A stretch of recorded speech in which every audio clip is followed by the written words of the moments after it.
Today we're going to be combining two incredible powers to make one of the best decks in the meta right now. We're going to be combining Dragapult EX with Charizard EX. Now Dragapult EX on his own is an absolute behemoth, but combining him with Charizard gives him some extra firepower. Now a lot of people are saying that pure Dragapult EX doesn't cut it anymore. There's lots of people putting counters to Dragapult in their decks. People are expecting it, so bringing along Charizard here gives him an extra attacking option. So let's check out one of the most powerful decks in the format right now, Dragapult EX and Charizard. Here's the deck list. If you liked today's video, don't forget to leave a like, comment and subscribe down below. Will you be using this deck or are you using one of its counters? Let me know. First of all, we'll need 4 copies of Dreepy.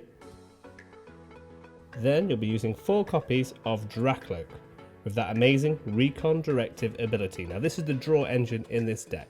Once during your turn, you may look at the top 2 cards of your deck, put one of them into your hand and put the other cards to the bottom of your deck.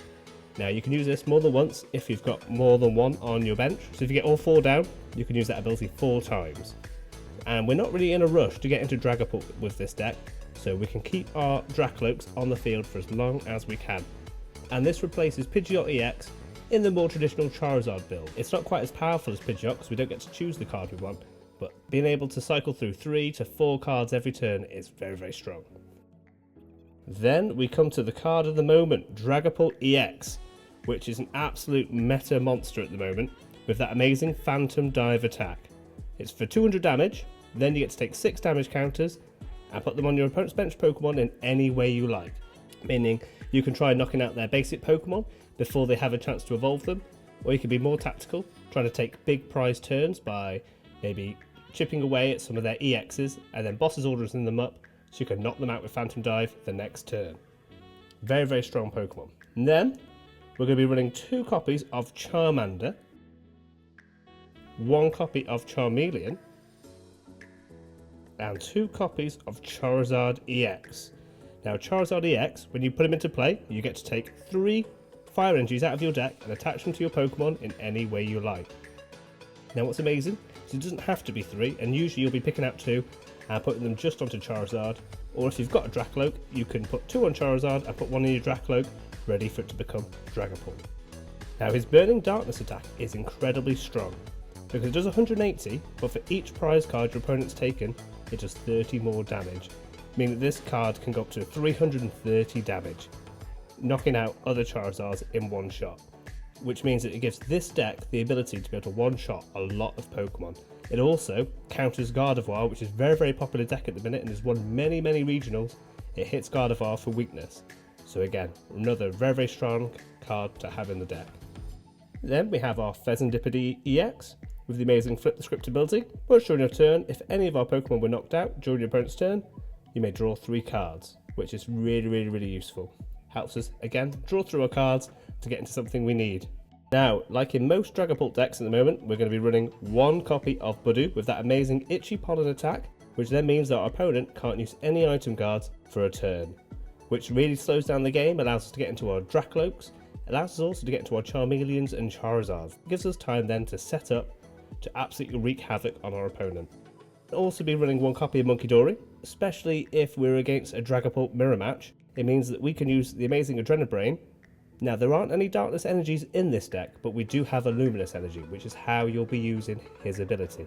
Which means when you have an energy attached to him, you can take 3 damage counters off your Pokemon and put them onto your opponents. Again, weakening their Pokemon, being able to knock out basic Pokemon, or just putting their EXs into one-shot range for Charizard or Dragapult. We'll also be running 1 copy of Shaman with that amazing Flower Curtain ability, which means that we get to prevent all damage done to your bench Pokemon that don't have a rule box by attacks with your opponent's Pokemon, which is great. It stops Grimmsnarls being able to try sniping our basic Pokemon.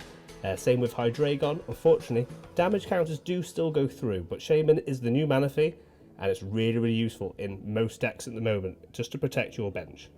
We'll also be running 1 copy of Howlucha with that amazing Flying Entry ability, which means that when you put him from your hand onto your bench, you get to choose 2 of your opponent's Pokemon and put 1 damage counter on each one. Which means that with Dragapult EX, if they have a Ralts, you can put 6 damage counters on it using his attack and add 1 from the Flying Press, which means that you're then knocking out a Ralts in one shot before they even get a chance to evolve it. Now let's get to the supporter cards. First of all, we'll be running 4 copies of Arven, who lets us search our deck for an item card and a Pokemon tool, reveal them and put them into our hand. A really good way of getting item cards and tools. He's basically a staple in most decks at the moment. Then we're running 4 copies of Iono to cause a bit of disruption to our opponent. So Iono lets each player shuffle their hand when you put them to the bottom of your deck, and then you draw cards for each of your prizes you have left, which means that we can use this to really hurt our opponent, to take them down to a 2, a 3 card hand, whilst we have a 5 card hand or a 6 card hand, because we don't mind being behind on prizes for most of the game, because Dragapult EX can take multiple prizes in one turn, and Charizard only gets stronger with that Burning Darkness attack. Then we will also be running 2 copies of Professor's Research in this deck, discarding our hand so we can draw up to 7 cards. Helps us get through lots and lots of cards in our deck, that does.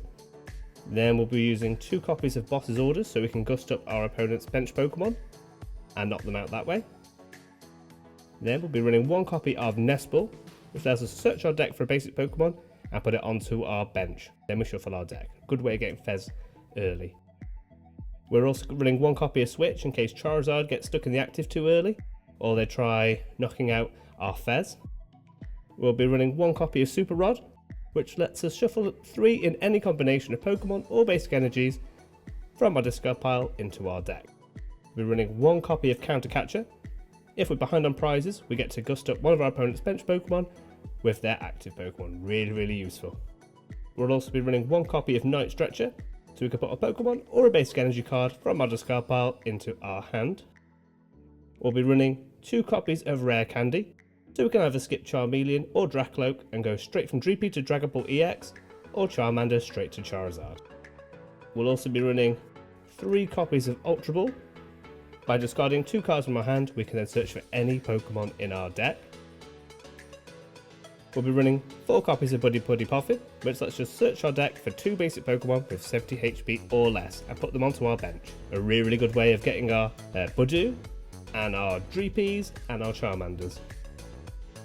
We're running 1 copy of Rescue Board, which will reduce the cost of retreat for our Dragapults to 0, which means that Dragapult can then retreat for free. We're running 1 copy of Technical Machine Evolution, which is really useful. It's a good Budew counter, this one. If we've been Budewed ourselves, we can attach this to our active Pokemon, put an energy on them, and then we can use it to evolve 2 of our bench Pokemon to the next stage, which is really good. We're going to be running 1 copy of Jamming Tower, which means that Pokemon tools attached to each Pokemon have no effect. Now, I've seen this used really well against a player who was using Hero Cape as their A-spec, which was extra nasty for them because you can only have 1 A-spec in your deck, and this Jamming Tower completely rendered it useless. Then our A-spec of choice is Unfair Stamp. If any of our Pokemon were knocked out during your opponent's last turn, each player shuffles their hand into their deck. Your opponent gets 2 cards, but you get 5. Then to the energy, we'll be using 5 Fire Energies. Then we'll be running 4 copies of Luminous Energy. As long as this card is attached to a Pokemon, it provides every type of energy, but only 1 energy at a time. This allows us to use our Dragapult's attack, because we don't need the Psych Energy then, we can use this, and the same with our Monkey Dory, we can use this instead of the Darkness Energy. But be careful, if you accidentally put 2 of these on, it cancels themselves out and they'll only count as colourless, which means that then you won't be able to use those abilities or those attacks, just 1 on each of your Pokemon. So there we have it, one of the most overpowered decks in the meta at the moment, Charizard EX and Dragapult EX. Will you be running this at your next League Challenge, or maybe your next League Cup? Let us know in the comments down below. If you've enjoyed today's video, please leave a like, comment and subscribe. Thanks for watching Cinnabar Collectibles, and I hope to see you in the next video. Thank you and good night.